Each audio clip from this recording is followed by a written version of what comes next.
I'll intro in the evening.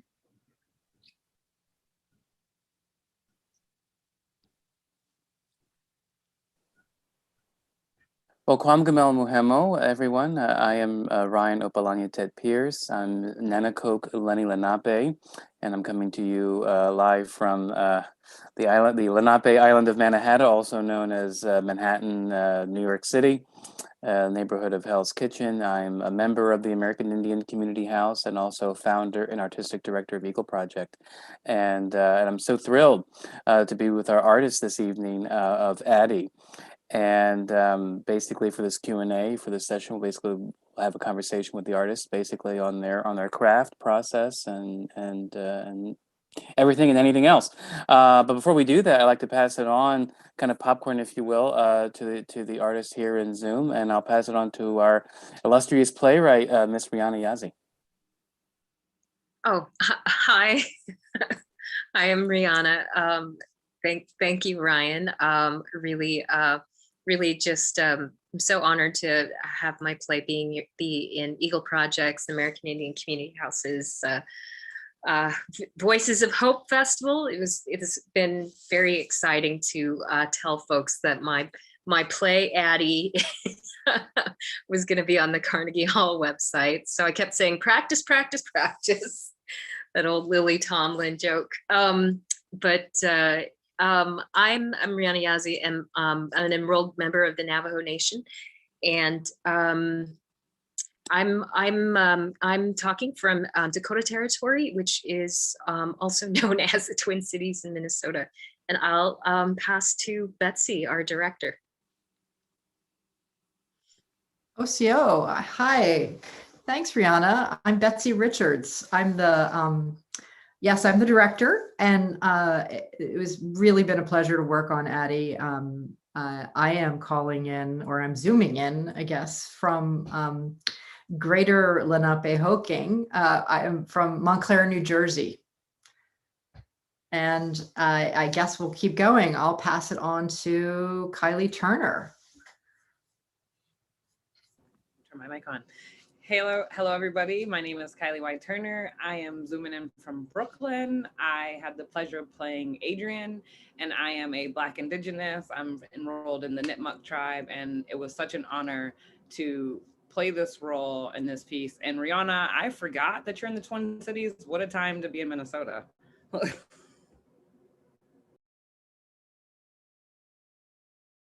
Oh, I have to ping pong. Okay. I'm like, oh yeah. Ping pong, I love that. Take that instead of popcorn. Yeah. Popcorn, ping pong, Sade. Hello, everyone. I'm Sade. I'm currently in Upper West Side, Manhattan. And I had the joy of playing Addie. I just feel so blessed to be a part of this production. And although I'm not a part of an Indigenous tribe, I just feel very welcomed and just feel so blessed and honored to being a play that honors those people so beautifully and artistically. I'm gonna ping pong to Emily. Thank you. No, thank you. Hello, everyone. Good evening. My name's Emily. I'm a proud citizen of the Osage Nation. I had the great privilege of kind of being a gopher person on this production and a kind of mini little baby producer. And I can say that every single person involved was incredible to work with, and what an amazing script and play to have as our base. So just an amazing experience overall, and I'm so excited for this conversation. And I will ping pong popcorn it over to Tanis. No offense to popcorn, but I do love the ping pong. Tanse, everyone. My name is Tanis Paranto. I'm a member of the Métis Nation of Alberta from Region 6 in Peace River. I am zooming in from the Lenape Island, Mannahatta as well, in Hell's Kitchen, and I'm the events and media manager at the American Indian Community House. And I was like Emily, privileged to be in the background producing this amazing play. And I'm so grateful to all the artists involved who said yes and helped us lift this up. And with that, I'm going to pass it. I'm going to pass it. That sounds so boring now. I'm going to ping pong it. Love it. Over to Opalania Tet, who's going to take us through this post-show Q&A. Great, thank you, Tanis. And I love ping pong, so and popcorn too. So yeah, I'm fine either way. So to start, I usually like to start with our playwrights. And Rihanna, if you would mind if you wouldn't mind sharing with us as well as our viewers the basically the inspiration for the play, whether it be a personal story or cultural, political, whatever, or a combination thereof. Yeah. Oh yeah. Well, many years ago, a friend of mine actually sent me a postcard, and he said, "Oh, I think this woman looks exactly like you." And I just thought, that's so weird. And the more I looked at her, the more I thought she does look like me. And I don't know if I could move the same way as the photograph in the play that you saw, but I was super, I was just so curious about this person. And I wrote the play in 2009. And I had been sort of like researching this person. And when I found out that she was Addie Fidelin, and she lived on the island of Guadeloupe, and she had moved to Paris, and she was Man Ray's muse. And she was hanging out with all of these surrealist artists from, Leonora Carrington, Dora Maar, of course, Picasso, Lee Miller, who took the photograph. Also, Salvador Dali did not make it into the play, but that he was also somebody she was hanging out with. And I just thought, like, wow, among all of these white famous artists, in all of these different photographs, you kind of see of the different artists, and especially the women who were the compatriots or lovers of these different male artists, always seemed like nobody was really having much fun. And at least in the photographs that had Addie, but Addie always was just exuding like groundedness and happiness, and she was always smiling. I was also just really, really taken by just the comfort she had in her body when I was just looking at all of these different photographs of her. And I thought about like how interesting and strange that we would look really similarly.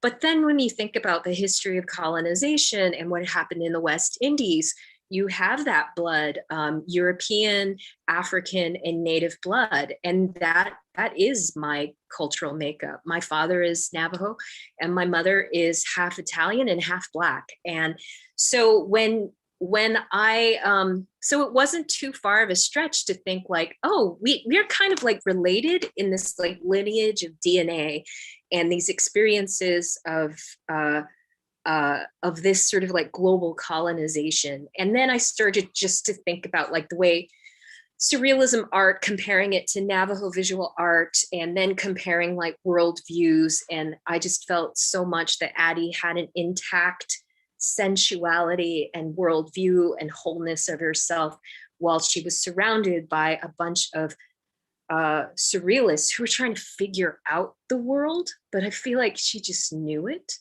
So that's sort of the where the genesis of this story, just like her happiness just struck me so much, because I think as a contemporary Native person, you know all of the really negative stuff, and whether there's it's historical trauma or contemporary trauma, a lot of times we're not given opportunities to celebrate and be happy. And especially as Indian women, we're not we're like can be fearful to be in your body, you know, with this epidemic of MMIW and all of this stuff. So I just thought it was a really interesting contrast. Thank you for sharing. That's that's phenomenal. It's beautiful. Thank you, Rihanna. And I like to pass it on to our director, Betsy, with this amazing mixture of worlds and cultures and time periods kind of intermingling. As a director, how do you think that informed your process, combined with the unique condensed process that we have during the COVID-19 pandemic? Yeah. Well, yes, it was a daunting process because we were in person during COVID-19. But it was also exciting in that I think some of the incredible things that Rihanna offers in this piece, the poetry that's in it, really arises from not only Adrian's grief that she's going through, but it is really a deep dive into her kind of falling in love with her doppelganger, and in a way falling in love with herself, being able to be in her body and being able to be, take on that joy and take on that that freedom. I was also fascinated by the kind of, I think it's really brilliant that Rihanna, within the play, it deals with surrealists, but it doesn't just talk about it, or it actually has very surreal moments where the world of where a Navajo kind of understanding of the world blends with kind of the dream and subconscious reality that all of these surrealistic artists were really trying to kind of break through and like think about the world in a different way and put out a whole bunch of different art there. So that was actually really exciting. And we had an incredible design team, which I felt really privileged to work with, because it is inherently a very visual piece. Obviously, Rihanna's words are incredible, the words that she is imbued with the characters, but it is also very much informed by all this visual stuff. So that was a really exciting challenge, and was a joy in our short time. Yeah, no, and I can totally understand in terms of the visual, because it was visually stunning and to watch on YouTube in terms of everything that was done. It was very much a work of art in terms of how blending with what the actors are doing with the visuals and in the background, and thank you. I'd like to move to our performers and actresses. Kylie, first, congratulations! Tremendous job. Thank you. Yeah, real tour de force to both of you. And is it Sade? Is that Sade? Great. Okay, fantastic. And so, Kylie, would you mind sharing with us and our viewers some of your process in creating the character during this rehearsal process, and with the combination of the worlds and cultures that we discussed thus far? Mm-hmm. Well, I really leaned a lot on, I feel like, Rihanna and Betsy, honestly. Like I leaned a lot on Rihanna's words. And when she was at the rehearsals that she was able to be at, she's the playwright and just such a huge resource. And then of course, because it's, Navajo culture and I'm Nipmuc, and while we might all be indigenous, there's different facets to each, clan. So it was also an education for me, and Navajo culture, and having to navigate that world, and then while I have like Bohemian way back there, I don't know that life either. So, so it was a huge education. And then to find out that these people were like real, that this woman really existed was like mind blowing, you know, and she was so ahead of her time. Like, so I really leaned on them, and Betsy, especially for the Italian. That was fun. Because I'm so, you know, it's so much easier to mimic things or to imitate things that we know, you know, that are in our environments and our experiences, but that's not an experience that I have on a regular basis. So I really leaned on them a lot for a lot of those like outside cultures or traditions and accents and tones for those things. And honestly, still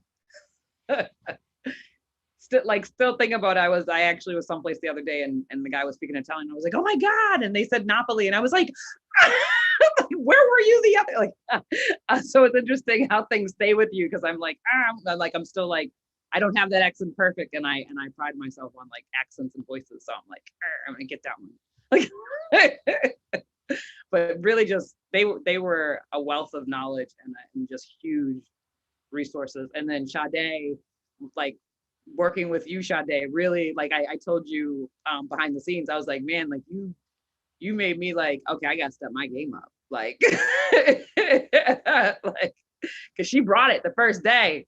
And not that I didn't, but I was like, oh, she ain't playing. Okay, all right, well, hold on. Let me show her what I can do too. So I appreciated that because she made me really step my game up, and like her memorization. Whoo. And if I may just ask a follow-up really quick to that, it's true. I mean, despite some of the obvious, you know, the differences on the different parts of Turtle Island of like Nipmuc and Navajo, were there still things from your own personal life and culture that you felt that you could, you know, utilize and use, and that may have been helpful or surprising in your process? Yeah, definitely. Like I grew up in Mashpee, which is like 20 minutes from Plymouth, where the Pilgrims landed. And so when Adrian is doing, you know, the opening monologue, especially, and talking about her grandmother's house and the reservation and the rocks and the land, I really just visualized like back home, my hometown, and just what that was like, and then like the culture and growing up in such a like rich culture. Where everything is so like close knit and family, and it just means, and traditions are so strong. So I definitely, you know, it is interesting because I have an estranged relationship with my hometown. So it did bring up a lot of emotion because I do miss it, you know, but I have an estranged relationship with it. So Fantastic. And I'll move on to Sade, and again, congratulations. It was really stunning, and welcome. We're so happy to have you here with us. And yeah, would you mind sharing with us your process as well in terms of creating the characters and how your background, personal experience may have helped inform or challenge the roles that you played and created? Yeah, I have to second Kylie on like relying on Betsy. So much. Like I was like, she's the playwright. I'm just gonna ask her a billion questions. I just asked both of them, and they were both had an answer every time that was helpful. And the funny thing is, Kylie's telling me, you know, like I was looking at her like, whoo. Like, 'cause the lines were crazy in terms of like the memorization, but it wasn't even just that part that made them so out of this world to me. It was how beautiful they were. I was like, oh, I just want to do this. I want to do this. When you see something written so beautifully, you just want to do it justice. And that's definitely where I was. But coming in and learning about the culture, and I'm still learning. But one thing it did make me do was want to learn even more, which I thought was really cool and exciting and insightful. And just even when I was doing each character, because that was really where my challenge was trying to differentiate between each character and make them all different, and have their own different mannerisms or whatever. But it was how they perceive Navajo women and how that is like in this world and all the things that come with that. And that's how I found my actual link to it. I remember with Black Grandpa, such as in Black Grandpa, is talking to Adrian, and he just the whole time he's just trying to relate to her, like like I never background. And it's like, you don't have to do that, you know. Maybe if you like just sat back for a minute and let her speak and talked about it, like, you know, I think I related to that a lot in terms of people not knowing your culture, or assuming things or thinking they know whatever, and actually having that internal battle within yourself. I had it for mine as a Black woman, you know, but I thought that was so interesting to see in another culture, and I just completely loved it. It was amazing, and it was just crazy as well because I was graduating college at the same time, so it was like a whirlwind of 10,000 things, but it was like a really cool time. But yeah, it was great. Wow, thank you. And moving on to next question, Rihanna, would you mind sharing with us the writing and workshop process of Addie over the course of the last 10 years? Oh, well, let's see. I don't even remember anymore. It was just sort of, I think that the thing about the way the world is changing, like the way the American theater is having an internal shift, I have suddenly, my plays are suddenly getting done and produced and seen. So in some strange way, it's sort of like I've been writing these things that didn't have the scaffolding for it until now. And it's an interesting thing. And I mean, I honestly have to, you know, there's so many like folks who are just getting into theater, you know, who are like in their 20s and early 30s, who suddenly are literary managers and at theaters, and people of color. And then they're like, hey, Rihanna, can we talk to you? Whereas, you know, when I was in my late 20s and early 30s, when I was trying to, you know, break out as a writer, not to say I didn't have, you know, some really, really wonderful opportunities, but it always sort of seemed like I stayed in that like middle area. But I think the thing for me is just the like, did I write something? Like, does nobody understand it? But with you know, just the feedback I've been getting lately, and the work that I've been able to start to be more visible lately, it's just this sort of like, I don't know, internal validation, you know, like when you're writing this character about this like Black Italian Navajo young woman, and you know, and it's mainly told through monologues, and one of my most favorite ways of doing theater is I love when actors morph into another character in front of you. I just find that to be like, such a magical thing. So I wanted to write that for actors. And so yeah, it's so that process, it kind of was, but you know, and now that we've got you know, this show, you know, when Tanis contacted me, I was like, oh, all right. And I mean, it was such a truncated experience, you know, to get this all together. And again, I'm just like, oh my God, why do I write such complicated stuff? But it just to see Kylie and Sade just like jump in, and it was just like, it just fed my heart and my soul so much. And I mean, honestly, you know, Eagle Project, American Indian Community House, like there's no better validation than from your own people who see your work and get it, you know. So it was really lovely process. Thanks for making it possible, Ryan. Oh, of course. Thank you. I mean, it's and yeah, I do think just to build off what you were saying, I do think the world is changing the atmosphere is changing in terms of the work for native theater and theater pieces like Addie and it's long past time and it still may not be moving as quickly as we would like, but I do think the universe and the tide of history, if you will, yeah, is turning. And I know sometimes it feels like the world is not the world as complex as it is not ready for the truth of its complexity, right? you know, certainly America doesn't often feels that way, but yeah, but I do think it's starting to change.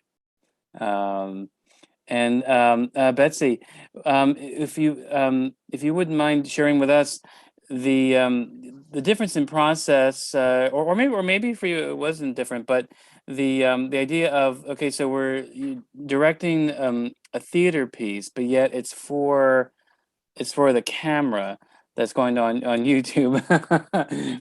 Would you mind sharing with us how it may have been similar or different, or none of the above? Yeah, if you wouldn't mind sharing with us your process with that. Sure. Well, those were really early conversations that I had. And I have to say, the whole producing team was really great. Kind of, sometimes it's really exciting, it can be very exciting to have a really lengthy rehearsal process and a lot of support. And sometimes it can be exciting just to work with some great people and do a crazy thing. And, I decided this was like work with some great people and do a crazy thing with what you got. And, I think Tanis had said like this was within within rules that had to be during this COVID time that were around protecting unions, protecting, making sure this was done in the right way. And so what it meant was I was really directing this play, not for a camera, but actually for an audience of, I would guess, an audience of one. I really stood on a chair to make sure where the camera was what they were seeing, was my audience member. But I wasn't moving the camera. And so there had to be also trust between myself, Brendan, and the videographer. We spent some time talking.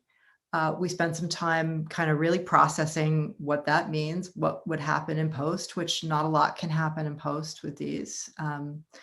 And some of the more exciting things, we chose a couple spots in the play where, in order to get to the place, especially there's a dance that Addie and Adrian do together, where the camera actually moves with them as they're moving. It wasn't only a challenge of the camera, but it was also a challenge of COVID. Kylie and Sade, this was before we had to be safe. What called for being close together really wasn't a safe choice. So the camera got to play a role in bringing them together. So it was interesting. And, I think the only thing that I wish was there more was, I think, we had some really, really incredible projections happening in the background. Chris, who did our projections, was amazing. And there are moments with the videotape that you can't necessarily see that as well as you might when you're sitting and experiencing it in a theater. But you can see everything. But one of the beautiful things that a camera does, in rewatching the show today, there's this lovely moment where Kylie and Sade are dancing together. It's the moment where there's like dancing in the background, and they're kind of doing this, and they begin to laugh and smile and enjoy themselves. And the camera can move in, right? And you can see those faces really closely. So I think it was a great balance between a static, the kind of, I'm sitting in my seat watching this, and what the power of camera movement can do. So true. And I think that's a great segue into my next question for both Kylie and Sade. With moments like the dancing and so much of the play in terms of changing into different characters and different relationships with each other. How was in this short and intense process? How was the rapport between you two, and how did that help feed the work and the characters that you created? And I'll throw that up there for whoever wants to answer first and pass it on. Does this question make sense first to both of you? Can you ask it one more time? Sure. Sure. Okay. No problem. Yeah, no, basically what I was asking was that how was even though the rehearsal was short and intense, how did you feel the rapport and relationship that you had between each other as performers, how that helped inform the process and all the different characters that you both played? Right. For me, I feel like it helped a lot. Like we really, we didn't know each other prior to the first rehearsal, so that's where we met on Zoom, as most of us did, right? We all met on Zoom, and then when we were able to be in the same space together, when we had our first rehearsal with Betsy, our first live rehearsal, I feel like that's where we were really able to, since we were live, really kind of get a sense of each other's energy and things like that. Because, on Zoom, sometimes there's a lapse and it's not as personal, obviously, being in person. But I feel like that really helped in getting, and the more we did it, I feel like I was able to connect with her more and the different characters and in and out of the different characters, and just really try to find, that human connection and truthfulness in the words. So it definitely the more, yeah. And I would have loved to, I'm sure we all would have loved to have more time with it. Cause I'm oh, there's so much more I wanted to do. But it really, yeah, for me, our interpersonal relationship really helped it. And for me as well, I feel like because it was just the two of us on there, it was really I got you and you got me. If anything went wrong, we were so prepared to help the other one, which I thought was really cool and developed over time. It was don't worry, I got you. We're just gonna go to this line. We'll figure this out. And I thought that was really cool. And we did, I think we did some outside rehearsals together, literally on Zoom. But even though there was laps and things, there was moments in between when we were rehearsing, we actually got to talk to one another, each other. And I think that helped build each relationship, because there's so many different ones, the way our characters connect. So it was cool to actually talk, because in rehearsal it was so quick, we had so much stuff to get through. But I think those outside rehearsals that we did together, where we just sat there and talked for 20 minutes after we rehearsed, really helped ground each other, and being in the dressing room and just being girl, it's us, we're gonna do this. And it was really supportive. I think we created a great supportive relationship. I mean, I'll just say, as an outsider watching it, it certainly appeared that way. And for only two character play, I mean, that can make a play soar or it can sink it. And certainly with both of you, it seemed like it took it to wonderful places and wonderful heights. And so thank you. Yeah, Wanishi, for that. Thank you. My last question for everyone, I'll send it to each person, and I'll start with Rihanna. But I also, I like to generally end with this. But would you mind sharing with us, what basically what Native theater means to you, and both in the past, now, and where you hope it goes, and how you hope that this plays like Addie can help take it to the place where you'd like to see it in the future. Yeah, I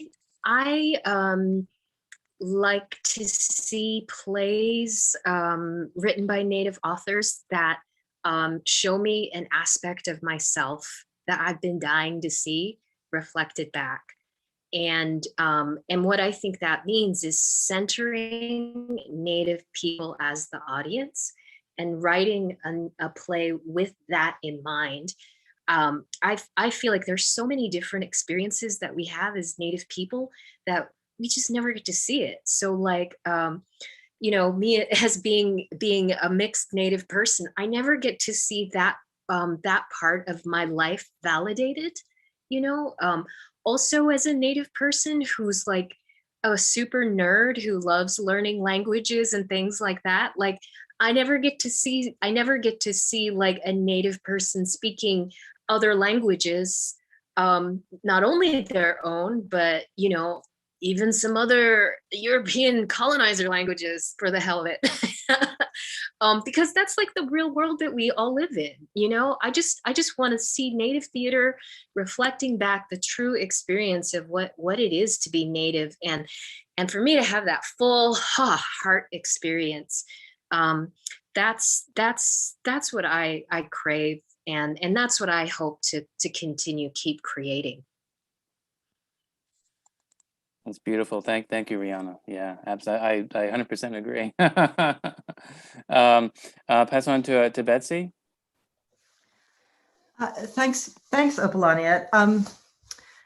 For me, my journey really kind of started out wanting to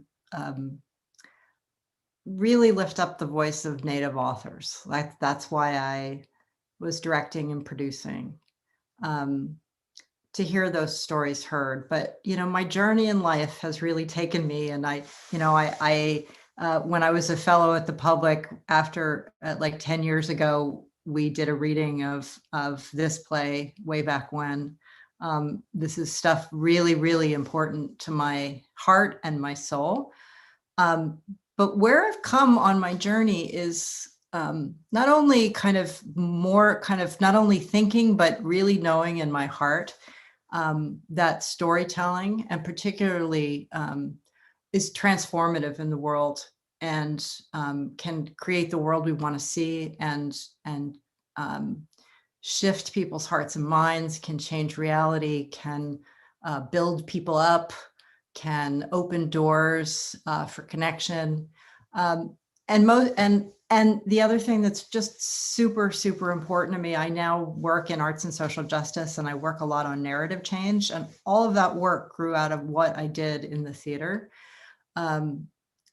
Because we can't, as Rihanna was saying, trying to make us into simple characters with one story is what the dominant narrative is, right? That we all live in one place and are dressed a particular way, and we're in the past. And but this country and this world really benefits from like the joy, the pain, all of the different things that come from our diversity of Indigenous cultures across this country. And it is so important to our story as all related people, that our stories are out there. So absolutely. Thank you, Betsy. I'll pass it on to Kylie. It's super important to me, and like when I found out, for instance, about Eagle Project, I was so ecstatic, because coming up down the Cape, there are very few theater companies, and there definitely were not any Native American or any other diverse theater, honestly, for that matter. And I came up under the tutelage of Maureen, who started a theater company down there, and that was kind of what got me into it. So when I moved here to New York and found out about Eagle Project, it was like I have to figure out a way to get involved with this theater, because it was also like a part of me feeling like home and feeling like, validated, and like Rihanna said, wanting to see. And Betsy also, characters that you can relate to, and characters that are, almost like a mirror of you. And as a Black Indigenous, I'm also very, very adamant about showing that, in Native culture, showing that there are Black Indigenous people, and that we really have so much. Black and Indigenous just separately have so much in common, but there are so many shared stories, and so many, stories of Black people being brought to safe haven by different Native clans, intermarrying and things of that nature. So I'm really keen on getting that information out and letting people know that Hollywood has steered you wrong as what Indigenous people look like, because, like everybody on the panel has said so far, I mean, look at the array of people on the on the screen tonight, just an array of shades, an array of looks. So really big on that. And honestly, I would love for us to have like our Black Panther, just the energy that like Black Panther, like as a Black woman going to see Black Panther, the energy that exuded. I would love for us to have that in Native culture. Like I want us to have our Black Panther, whatever that is, whether it's like, Native wolf or something, I don't know, whatever it is, bring it. I'm here for it. That's right. Yes, absolutely. And Sade, was this your first time doing Native theater, or have you had experience with it? And if it was your first time, what do you think you've gained from it? Oh, wow. It was my first time, definitely. What I've gained from it, I think I had a sense of this before doing Addy, but it made me realize how important it is, and how I feel I even have like a responsibility as an actress to make sure that I'm doing projects that are showing, or at least giving a glimpse of the story of people who aren't seen, and how important it is for us as a community, not just as an actor community, but just in general as people, to make sure that people are seeing themselves and seeing their cultures not just represented but honored, because they're so beautiful.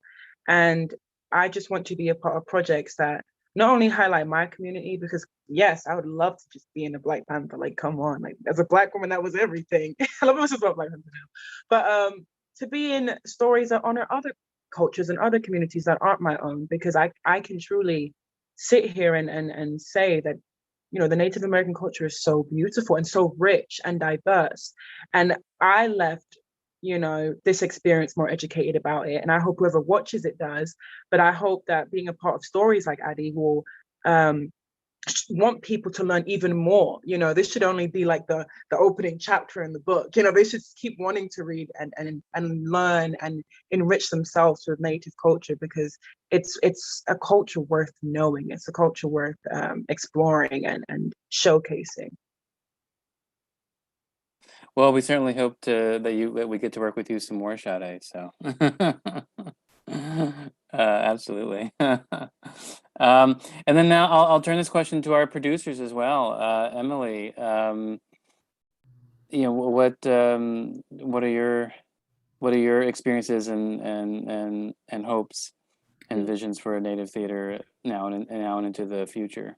Wow, what an exciting question. I will say that I kind of joined as more of like on the organizing side with AICH only several months ago. No, I think Kylie's running, but it was so nice hearing all Oh, thank you so much, Kylie. thank you. Thank you. Hope to see you in the near future. Yeah. But yeah, so I only joined on the organizing side a couple months ago. Before that, I was just really an actor, and I had been a student at NYU. And I remember being at NYU and being like, what is going on with Native theater? Why is nobody telling? Is it even a thing? So I had to like hit the books on my own and be like there must be a history here that obviously I don't know. And like my mom never lived in New York, or she had no idea about the scene here. And what a happening scene it is. And it's been happening for many, many years. So that for me was such a reckoning. And I remember reading your play, Rihanna. I remember reading this play and being like, wow. Because for me, like finding the face, finding people who look like you or see elements of yourself or see elements of the way you think in other cultures, to me, that is such an important experience that I feel like nobody talks about. So it was stuff like that. It was stuff like looking for work that resonated with me on the things that I'm grappling with. And the things that I'm grappling with as of late have been about identity and about sovereignty and about this weird like duo citizenship with my nation, the Osage Nation, and with the United States. And all of these things, while also reckoning with the fact that I'm mixed as well. Obviously, like I'm very white passing, and that my mom had left the reservation, and all of this extra stuff. So to me, that's what it's about. It's expressing things that for so long either weren't expressed intergenerationally or as part of pop culture. It's about giving voice to things other than the dominant narrative. It's about playing with form and playing with aesthetics in a way that's interesting because it's been around forever, but for whatever reason, this kind of like Eurocentric mindset has elevated certain aesthetics over others. That's the other crazy thing about this piece, that it is so visual, that it is so auditory, that the words and the accents are all coming together to create this woven tapestry that you just sometimes don't see in a typical like, plot, climax, and I don't even think I just did that right, but it's okay because Native theater. No, I'm joking. But yeah, so that's what's really exciting me right now. Seeing myself and seeing people I know and seeing my mom and my mom's mom, represented, and those issues represented, but also challenging and finding new aesthetics. I think that, and knowing that those new aesthetics are really old aesthetics, that's what's exciting to me. Woo! That's great. Thank you, Emily. It's fantastic. And last but certainly not least, pass it on to our other producer, Ms. Tanis Paranto. Well, I think I answered this question also last night, and I'm going to repeat myself. But everything that everyone just spoke so beautifully and eloquently, I fully, wholeheartedly feel the same way. And I envision the reclamation of #land back in theaters, in all the white theater spaces all over. And I said this last night, or not last night, we're coming for you. That's what I wanted. I think, and I feel that it's going to happen. I feel that there's such a shift happening right now with our voices being heard and upheld. That, yeah, I just have this grand vision of so much more Native theater happening in spaces that it's never happened in before, and especially here in New York City, once everything starts to slowly open again with this, however, Broadway thing is happening right now, about to start, but we'll be in there too somehow. Yeah, we have to. I mean, that's why, like, when I hear people say, like, "Oh, return to normal," and I'm like, no, I don't want to return to normal. The whatever's on the other side of the pandemic has to be different, and more equitable than what was on the on the front on the back end. So yeah, so things definitely have to be different. But yeah, I mean, I'm sorry. I was just gonna say, I think it speaks volumes that these projects, this play as well as Soledad, were in here, a theater in New York City, in early March, working.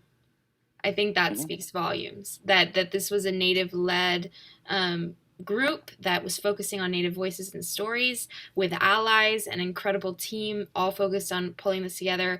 Still in the midst of the pandemic, I think that a kind of that is like a symbolic reclamation to me that we made those strides. And I don't think Broadway and all these spaces can go back to normal or whatever they thought, because we were there first. So let's, like, Yeah. back if people are going to be like, oh well, we came here, well, we were there first. So Yeah, no, absolutely. No, that's so true. And I do have to say that you know, a lot of the work that we've done here with this festival could not have been done without our producers, Tanis, Emily, and also have to give a shout out to Yakawinahe Oaks, who's not with us this evening, but was certainly clearly instrumental in helping to make all of this happen. So that's it. I want to say Wanishi to all of our artists and producers. This truly was a really wonderful work of art tonight. I you know, I'll say that personally. I thoroughly enjoyed it. It was beautiful, and I hope to see all of our viewers again next week when our work in the festival concludes.